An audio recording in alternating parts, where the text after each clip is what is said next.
அப்படின்னா என்ன, இது எப்படி செயல்படுது, இந்த ஹோப்பனோப்பனோ உங்களை பிரச்சனைகள்ல இருந்து முற்றிலுமா குணப்படுத்துமா அப்படிங்கிறது தான் இப்போ நாம தெளிவா பார்க்க போறோம். இந்த ஹோப்பனோப்பனோ அப்படிங்கிறது பழமையான காலங்கள்ல நிறைய குணப்படுத்துவாங்க இல்லையா, அந்த குணப்படுத்தும் கலைகள்ல முக்கியமான ஒண்ணுதான் இந்த ஹோப்பனோப்பனோ. இந்த ஹோப்பனோப்பனோ மக்களோட நம்பிக்கை வலிமையை தான் அடிப்படையா கொண்டு செயல்படுது. தெளிவா சொல்ல போனா மன்னிப்பு மூலமாவே குணப்படுத்தும் சக்தி வாய்ந்த ஹவாய் பிரார்த்தனை அப்படின்னு ரொம்ப ரொம்ப ரொம்ப தெளிவா சொல்லலாம். இந்த ஹோ என்றால் செய்வது அப்படின்னு அர்த்தமா. போனோ என்பது உங்களுக்கும் மற்றவர்களுக்கும் இருவருக்கும் இடையே இருக்க பயன்பாடு.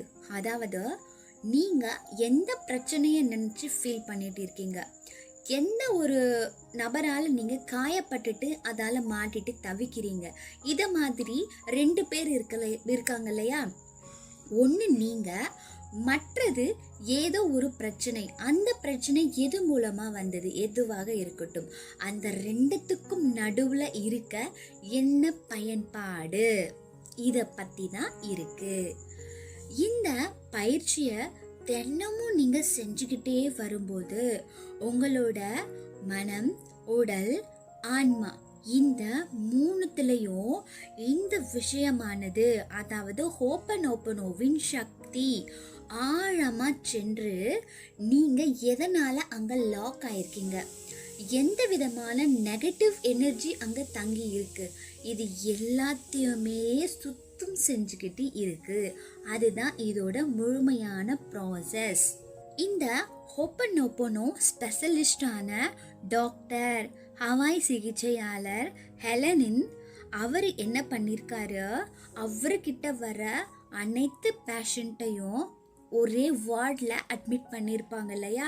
அதாவது அந்த பேஷண்ட் எல்லாம் எப்படி இருப்பாங்கன்னா கிரிமினல் பைத்தியம் பிடிச்ச நோயாளிகளாக தான் அவங்க இருப்பாங்களாம்.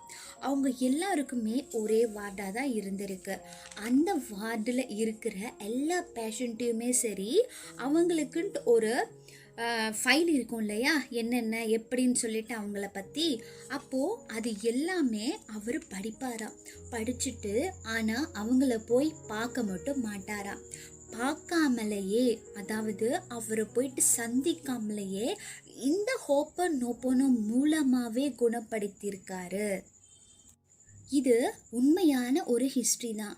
அப்போது பார்க்காமலேயே பேஷண்ட்டையே குணப்படுத்த முடியும் அப்படின்னும் போது இதுக்கு எவ்வளோ சக்தி இருக்கும்னு நீங்களே நினச்சி பாருங்க. சாதாரணமாக இதை எடை போற்றவே முடியாது. ஆனால் பார்க்காமலே குணப்படுத்த முடியும். ஆனால் அதுக்கான மந்திர வார்த்தைகள் இருக்கணும்ல. ஒரு 4 மட்டும்தான் இருக்கு. என்னன்னா, I am sorry, please forgive me, thank you, I love you. அதாவது தமிழில் பார்க்க போனால் மன்னியுங்கள், தயவு செய்து மன்னியுங்கள், நன்றி, அடுத்து ஐ லவ் யூ அப்படின்னா உங்களுக்கு நல்லா தெரியும், நம்மளோட அன்பை கொடுப்பது. இந்த 4 தான். இதோட ஃபர்ஸ்ட் ஸ்டெப்பே பார்த்தீங்கன்னா, உங்களுக்குள்ள ஏதோ ஒரு தவறு இருக்கு.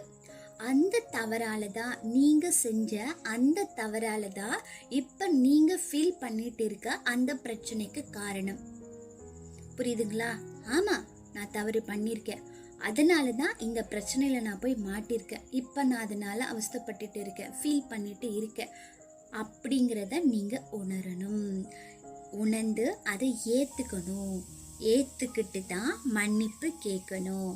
அப்படி கேட்கறது தான் இதோட முதல் ஸ்டெப், ஐ எம் சாரி அப்படிங்கிறது. நீங்கள் இந்த 4 வார்த்தையை மட்டும் சொன்னால் போதுமா அப்படின்னு கிடையாது. இதனால் இந்த 4 வார்த்தை வந்திருக்குன்றதை நீங்கள் ஆழமாக புரிஞ்சால் மட்டும்தான் ஒவ்வொரு வார்த்தையும் நீங்கள் மனசு ரீதியாக நீங்கள் சொல்ல முடியும். அப்போ தான் உங்களுக்கு எந்த பிரச்சனைகள் இருந்தாலும் அதுக்கு தீர்வு கிடைக்கும். அப்போது ஐ எம் சாரி அப்படிங்கிறது இதுதான். 2வது ஸ்டெப்பு, இதற்காக நீங்க பிரபஞ்சத்திடம் மன்னிப்பு கேட்கணும். எப்படி? ப்ளீஸ் ஃபர்கிவ் மீ அப்படின்றது தான். இந்த ப்ளீஸ் ஃபர்கிவ் மீ அப்படின்னு நீங்க பிரபஞ்சத்துக்கிட்ட சொல்ல சொல்ல இது உங்களுக்கும் ஏதோ ஒரு சம்பவத்தால நீங்க பாதிக்கப்பட்டிருக்கீங்கல்ல, அப்போ அந்த காயம் ஏற்பட்டிருக்கும்ல, அந்த ஒரு ஃபீல், அந்த ஒரு சோகம், அந்த காயத்துக்கு இது மருந்து போடுவதற்கு சமமாகுமானா பார்த்துக்குங்க. 3வது ஸ்டெப்பை தேங்க்யூ. இந்த நன்றி என்பது அந்த காயத்தை முழுசா குணப்படுவதற்கான அடுத்தபடி தான் இந்த நன்றி. ஏதோ ஒரு விஷயத்துல நீங்க மாட்டிருக்கீங்க, ஏதோ ஒரு பிரச்சனை இருக்குல்ல, இப்போ ஆயில்மெண்ட் மட்டும் போட்டுட்டே வந்தா போதுமா? அதை முற்றிலுமா குணமாக்கணும். அப்பதான் நீங்க சந்தோஷமா இருப்பீங்க.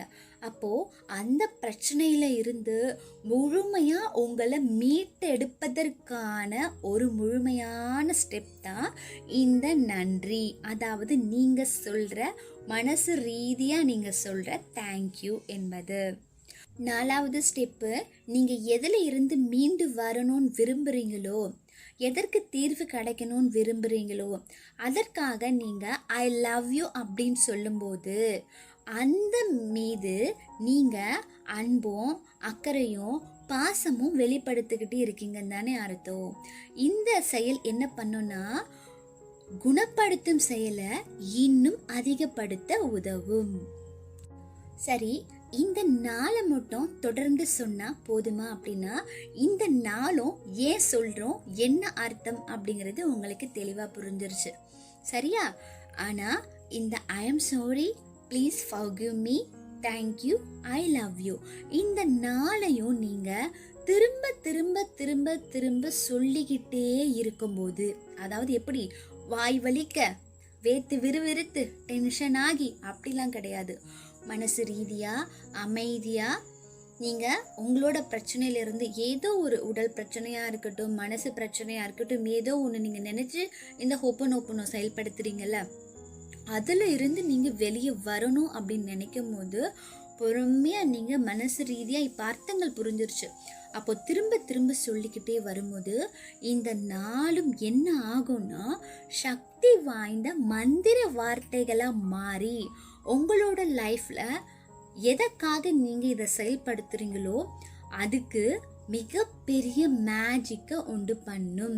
உங்களை அந்த பிரச்சனையில இருந்து முழுமையா விடுவிக்கும் சக்தி வாய்ந்ததா மாறும். இப்போ இந்த சக்தி வாய்ந்த ஹோப்பனோப்பனோ சரியா செயல்படுவதற்கு என்ன ரூல்ஸ் சொல்லியிருக்காங்கன்றத பார்த்துடலாம். இந்த ரூல்ஸும் 4 தான் கொடுத்துருக்காங்க. இதுல முதல் ரூல்ஸே பார்த்தீங்கன்னா, இந்த சக்தி வாய்ந்த மந்திரத்தை நீங்க திரும்ப திரும்ப திரும்ப சொல்லிக்கிட்டே இருக்கணும். இதுதான். அடுத்து இதை எப்ப சொல்லணும் அப்படிங்கிறது ஒன்று இருக்குல்ல, அதை காமனாக பார்க்கும்போது எப்பெல்லாம் உங்களுக்கு அதை பற்றின நினைப்புகள் வருதோ அப்பெல்லாம் இதை நீங்கள் தாராளமாக சொல்லலாம். ஆனால் இதோட ரூல்ஸ்னு ஒன்று இருக்குது பார்த்தீங்களா, அதில் என்ன சொல்லப்பட்டிருக்கு அப்படின்னா, ஃபஸ்ட்டு காலையில் நீங்கள் எழுந்ததுமே இந்த வார்த்தைகளை சொல்லணும். ஏன்னா காலையில் எழுந்துக்கும் போதே என்ன ஆகும்னா உங்களுக்கு அந்த சடன் டைம் எந்த ஒரு விஷயமும் உங்களுக்கு ஞாபகம் வராது. அதாவது பிரச்சனைகளை பற்றி ஒரு பயம் இருக்காது, ஒரு புத்துணர்ச்சி, உங்களுக்கு ஒரு எனர்ஜி இருக்கும். இந்த பிரபஞ்சத்தின் சக்தி உங்ககிட்ட இறங்கிட்டு இருக்கும். அந்த சமயத்தில் சொல்லும் போது இந்த வார்த்தைகளின் சக்தியானது உங்களுக்குள்ள ஆழமாக சென்று ஊடுருவி உங்களோட நெகட்டிவ் பிளாக்ஸ்லாம் இருக்கு இல்லையா, அது எல்லாத்தையுமே சுத்தப்படுத்த உதவும். அதனால காலையில் நீங்கள் எழுந்ததும் சொல்லணும். அடுத்து இரவு தூங்கும் போதும் நீங்கள் வேலையெல்லாம் முடிச்சுட்டு அப்பாடா தூக்கம் வர ஒரு ஸ்டேஜ் இருக்கும் இல்லையா, அப்பையும் நீங்கள் சொல்லணும். இந்த 2 டைம்லையும் நீங்கள் சொல்லும் போதுதான் இந்த சக்தியானது முழுமையாக வேலை செய்யும் அப்படின்றது சொல்லப்படுது. அப்போ நீங்கள் என்ன பண்ணலாம், உங்களுக்கு எப்பெல்லாம் இந்த பிரச்சனைகள் பற்றின ஒரு மனக்கசப்பு, ஒரு சங்கடம் அது மாதிரிலாம் வருதோ அப்பையெல்லாம் சொல்லிக்கலாம். ஆனால் முக்கியமான 2 விஷயம், காலையில் எழுந்துக்கும் போதும் சொல்லிடுங்க, இரவு தூங்கும் போதும் சொல்லிக்கிட்டே தூங்குங்க, சரிங்களா? ஆனால் திரும்ப சொல்கிற, உங்களை வருத்தியோ வாய் வலிக்கவோ சொல்லக்கூடாது. மனசு ரீதியாக ரிலாக்ஸாக நீங்கள் சொல்லலாம், சத்தம் போட்டும் சொல்லலாம், ஆனால் ரிலாக்ஸாக இருக்கணும். அதுதான் இதோட மெயின் பாயிண்ட்டே. அடுத்து எவ்வளவு நாளைக்கு இதை நம்ம ஃபாலோ பண்ணணும்னா 21 நாட்கள். இந்த 21 நாட்களுக்கும் நீங்கள் தொடர்ந்து இதை செஞ்சுக்கிட்டு வரும்போது உங்களோட எந்த பிரச்சனைகளாக இருந்தாலும் அதிலிருந்து முற்றிலுமாக நீங்கள் விடுவிக்கப்படுவீர்கள். 4வது பாயிண்ட், இது உங்களுக்கு ரொம்ப ரொம்ப தேவை அப்படின்னு சொல்லியிருக்காங்க. என்ன அப்படின்னா, இந்த வார்த்தைகளை நீங்கள் சொல்ல சொல்ல உங்களோட பிரச்சனைகள் எதுவாக இருக்கட்டும், அதை தீர்க்கறதுக்கு ஒரு நபரை நம்ம தேடுவோம்ல, அந்த 3வது நபர்லாம் வேண்டாம், நீங்களே போதும் உங்களோட பிரச்சனைகளை தீர்க்கறதுக்கு அப்படின்னு சொல்கிறாங்க. ஆனால் இதற்கு என்ன வேணும்? முக்கியமாக உங்களுக்கு நோக்கம், உணர்வு மற்றும் குணமடைய விருப்பம். இதுதான் முக்கியம் அப்படின்னு சொல்லப்படுது. இதுதான் 4வது ரூல்ஸ். இந்த 4 ரூல்ஸையும் நீங்கள் சரியாக ஃபாலோ பண்ணிக்கிட்டீங்கன்னா போதும், இந்த ஹோப்பனோப்பனோ அப்படிங்கிறது உங்களுக்கும் வேலை செய்யும். இப்போ இந்த ஹோப்பனோப்பனோ பற்றி உங்களுக்கு ஒரு தெளிவான விளக்கம் கிடைச்சிருக்கும். இந்த வீடியோ உங்களுக்கு ஒரு தெளிவை கொடுத்துருக்கு அப்படின்னா லைக் பண்ணுங்கள், நிறைய பேருக்கு ஷேர் பண்ணுங்கள். ஏன்னா அவர்களும் உங்கள் மூலமாக பலனடையட்டும். மீண்டும் ஒரு சிறந்த காணொளியில் சந்திக்கலாம். நன்றி.